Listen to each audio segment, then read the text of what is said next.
Aloha. It was good seeing you today. Tell you what, we covered a whole bunch. I'm just going to try and put as much as I can in here and keep it relative to what we chit-chatted about mostly.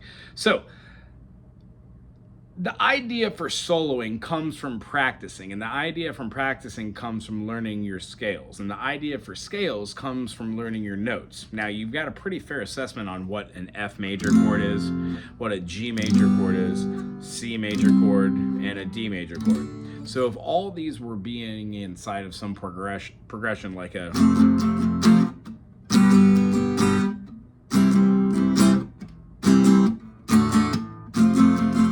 we would have certain chords that we could use to solo over the top. In that case, the D minor sounds better than the D major. However, we're going to talk about relativity.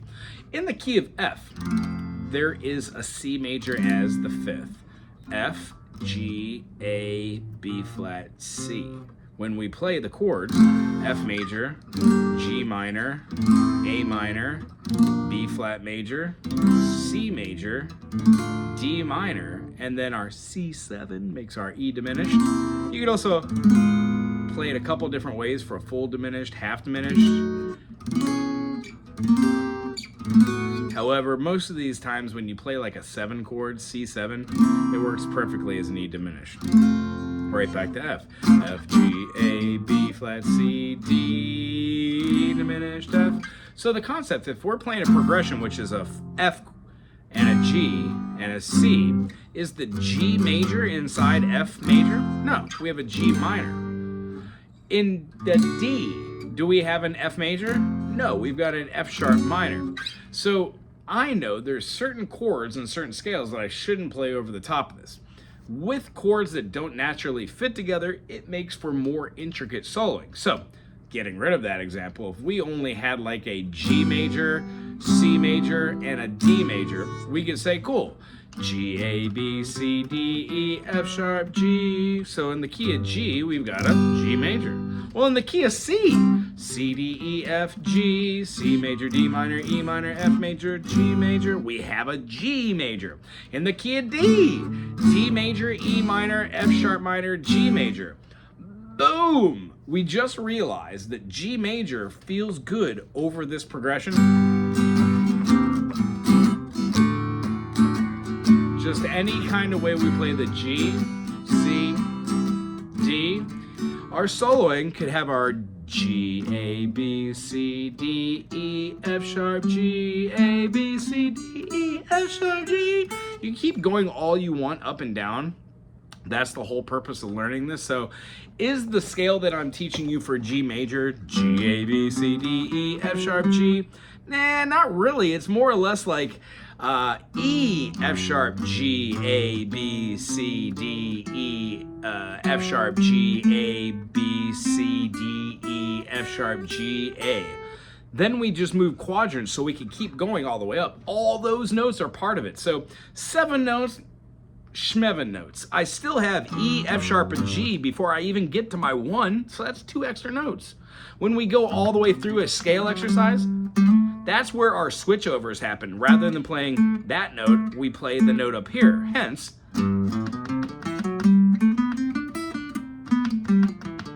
can be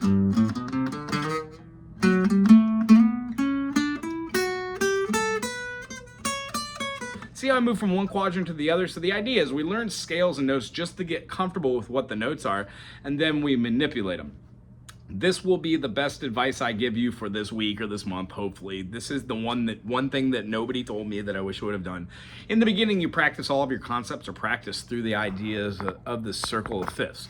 So maybe something like C, D, E, F, G, A, B, C, G, A, B, C, D, E, F sharp, G, D, E, F sharp, G, A, B, C sharp, D, A, B, C sharp, D, E, F sharp, G sharp, A, E, F sharp, G sharp, A, B, C sharp, D sharp, E, B, C sharp, D sharp, E, F, blanked out, G sharp, A sharp, E, F sharp, C sharp, G sharp, no, that's not right, F sharp, G sharp, A sharp, B, C sharp, D sharp, E sharp, F, and then C sharp, D sharp, E sharp, F sharp, G sharp, A sharp, B sharp, C sharp.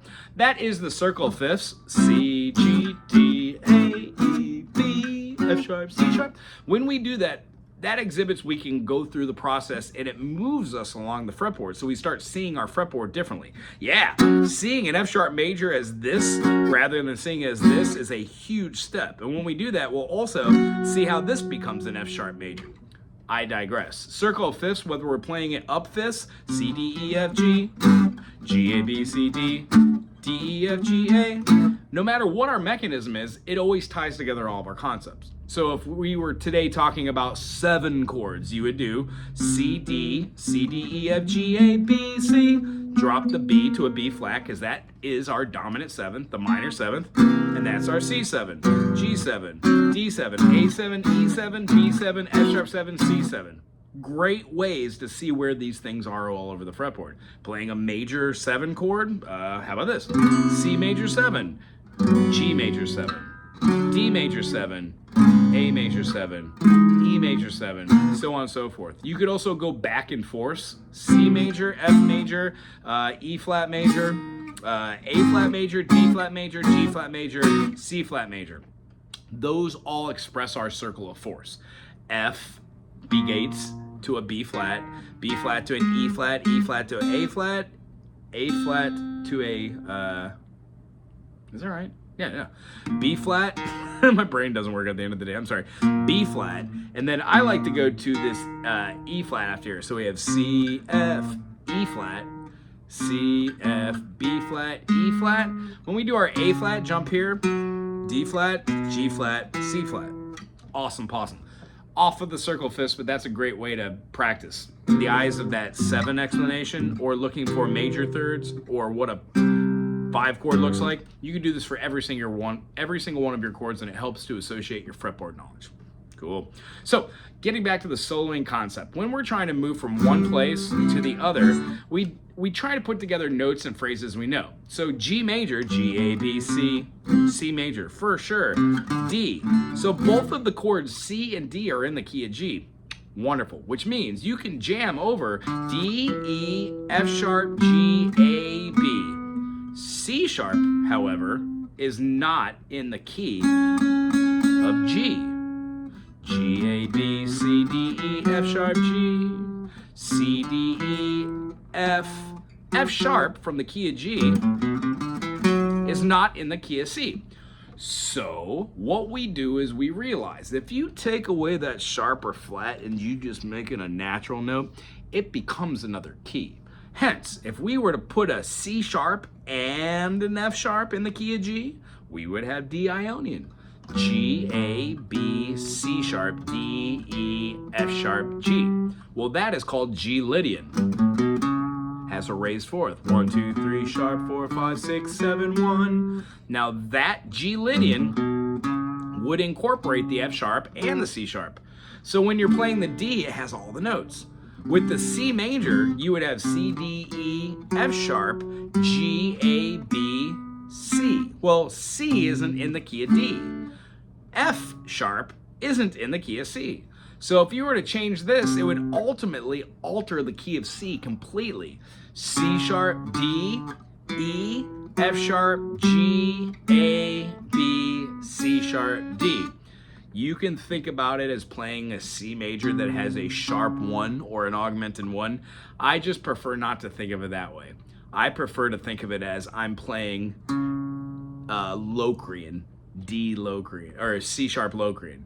Because if I play a D major scale, let's move to this. If we had D, E, F sharp, G, A, B, C sharp, D. If I were to play that from the C sharp and then drop the top note and just play the C sharp as my 7th note or 8th note, I would have.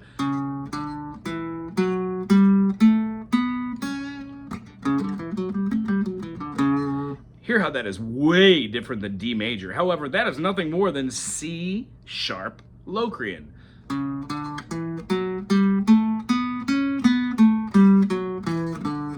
Now, do I have to start with that note to begin my scale preference? No. But here's where the caveat of all this knowledge that I'm telling you. There are only 2 natural half steps found in a major scale. The 3 to the 4, the 7 to the 8. So that 3 to 4 and 7 to 8 is the meat and potatoes, the bee's knees, the part that you want to hover around for your melodic soloing. Here's what I'm talking about. If I was doing something in the key of G, C, and D, I would play G, Lydian,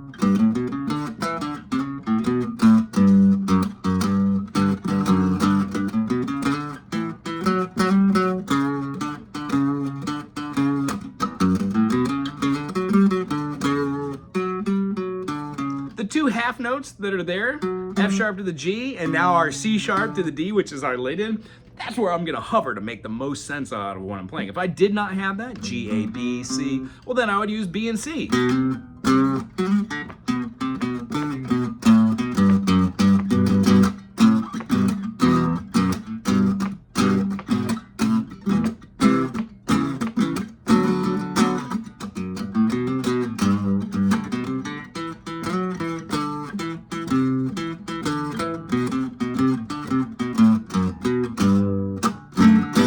When doing that, that's using the B to C. Lydian's lots of fun though. Along that same idea, if I used a C major and a D, I would stay away from the C major completely. And I would use my C sharp Locrian, and I would use my D major, D Ionian. So the idea,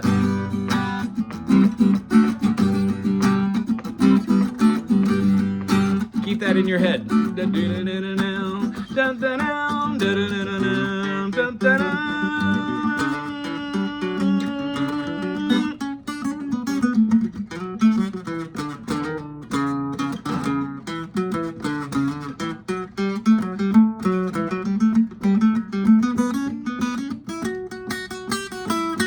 All these notes are just part of these scales. Now I know it's a little overwhelming to see it in real time. However, going slow, taking deep breaths, practicing with maybe two keys, two chords, G major and F major. Well, what do we know about G major? G, A, B, C, D, E, F sharp, G. Well, F sharp isn't an F.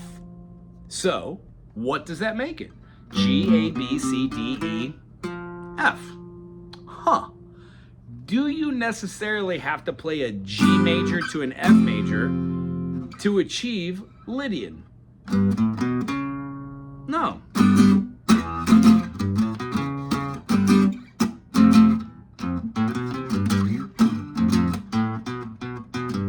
F Lydian, F, G, A, B, has a raised fourth. In the key of G major, G, A, B, C, D, E, F sharp, if we flatten that F sharp, we have a flat 7 or a minor 7, which means we're playing Mixolydian. So G major, you can solo over that F note.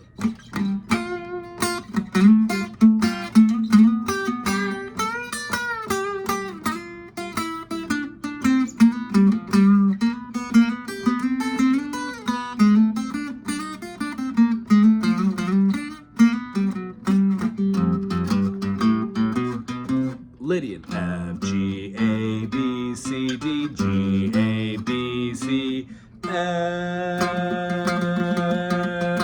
G. This is a progression of two chords, and because it's a whole step away from each other, it feels good to do Mixolydian. Yeah, you could do Ionian. Yeah, you could do Lydian. Why? All three of those modes are major modes. Why? They all have a major third. All of them. Every single one. So moving on from that concept, we're going to move into a little bit of fish. We're going to help you with some fingerings so we can get some really cool notes and notations out. And then I'm going to just do another video for you for the sample in a jar. However, it stems around A major to a C major to a G major to a D, A major, E major, E minor, D sus. Or no, D major, I guess, yeah. Hidden far away, someday I might tell. Mental tangle, mental struggle, into your world I fell. Does that 2 times. The last time it has a hesitated beat.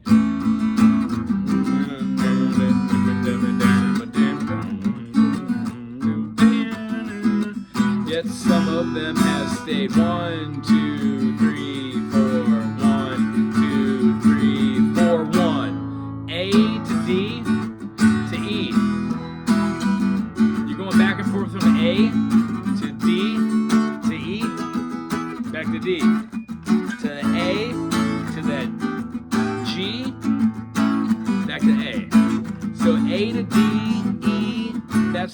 whole thing goes for the chorus. So at the end it does. We're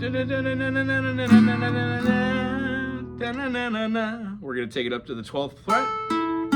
It's going to look like our C major shape. And then we're going to move it down so we get our C major. We're going to move it down so it looks like our G major. And then a D major with a third in the bass, or we could just call it a B minor. After that, we have an A major. We would move it down to having a, what is that? A major to a major to an E major to an E minor to a D. Then it goes back into the chorus. The fun stuff to do with the fingers. Slide up from the anywhere below the 7th up to the 11th, and if you play with your 1 and 2 finger, it looks like that. 2 and 3 finger, 3 and 4, dare I say, looks like that.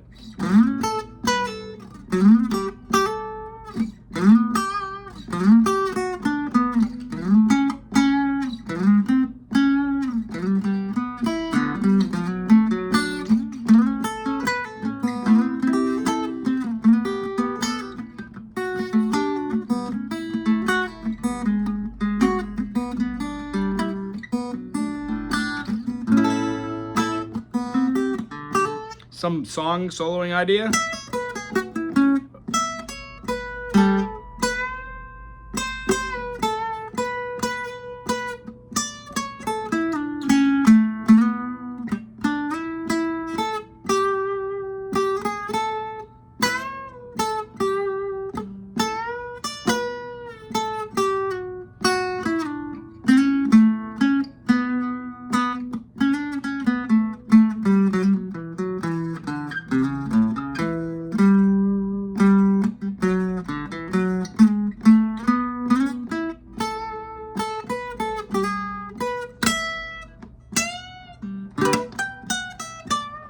The idea is you're floating in between these modes, but if we go slow enough, we have our A major, so we could have our F sharp minor kind of pentatonic grooves. We have our A major arpeggio. We could do our F sharp minor minor pentatonic. So if we have our E, F, F sharp, it actually works quite well. We can then go through all of our phrases. So when we go from the A to the C here, well, on the C, we can play A minor pentatonic, or we can play the C major pentatonic.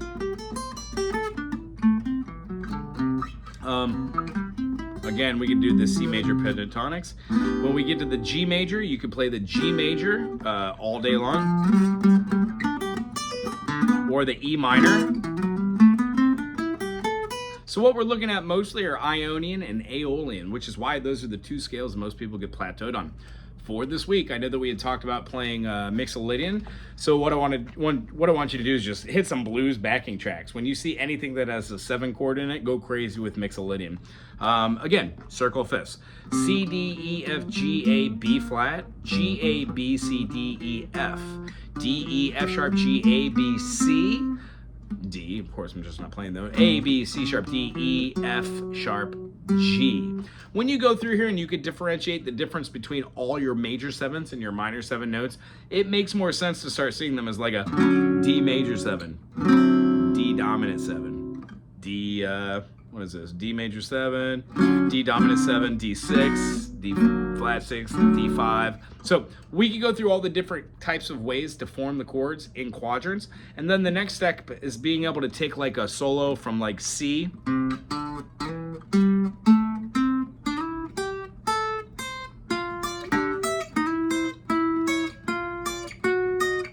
And be able to be flexible to move in and out of your C major chord and see it by seeing shapes that you already know. Awesome.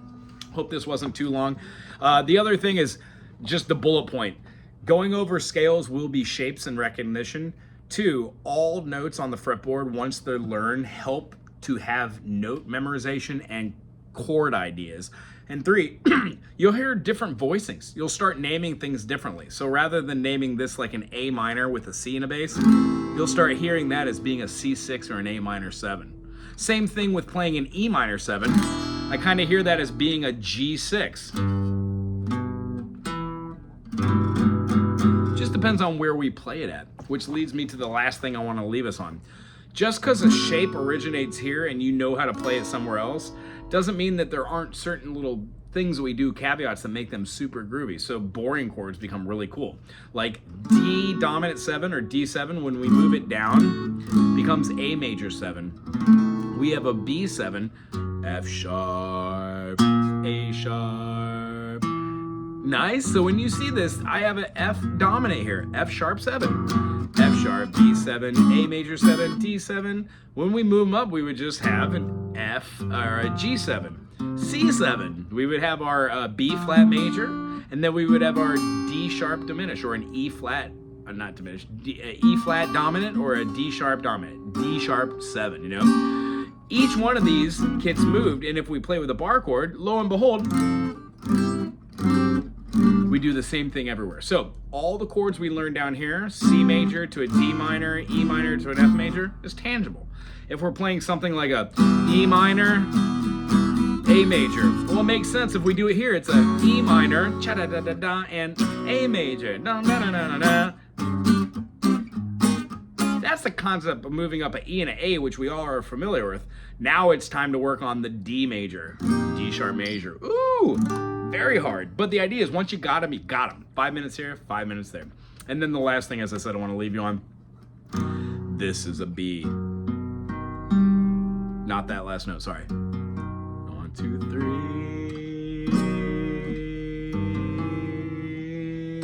3. So when you play a C major, and then you put your finger down here and cover both the C and the G, this bottom extremity is the token you're looking for. This is the C, C sharp, D. So the way I feel is if the groove was like D major to C,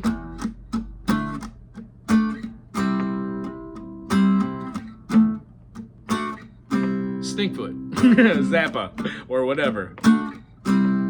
This is a great backing groove on. You could have those notes in there.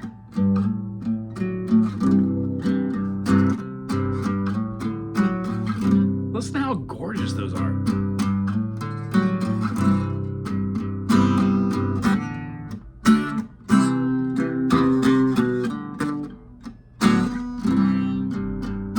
It's like the baritone notes. That's the major looking form, and then the minor form, it just splits the difference. So 5 on the D, skip the 6 and a finger, and play 7 on the B and the E notes. So if we're playing a D major and a C major, C major, D major, E minor, F sharp minor, G major. You'll find them when you keep going up and down them. Same thing as playing like an E to an F sharp, to a G sharp, to an A. Well, we can play a B, we can play a C sharp, we can play a D sharp minor, F flat, or E sharp minor. Cool. A major, B minor, C sharp minor, D major, E major, F sharp minor, G sharp diminished into A.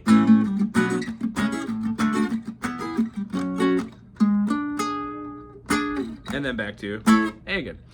D, E minor, F sharp minor, G major, A major, B minor, and then C sharp diminished. We can have C sharp diminished, just big old bar, and then play these two. Why? The A7 feels and looks and sounds like C sharp diminished, and it goes right back to G. Cool. I hope that's not too much information, and I didn't talk too fast. Really enjoyed seeing you. I'll see you again next week. Aloha. Bye.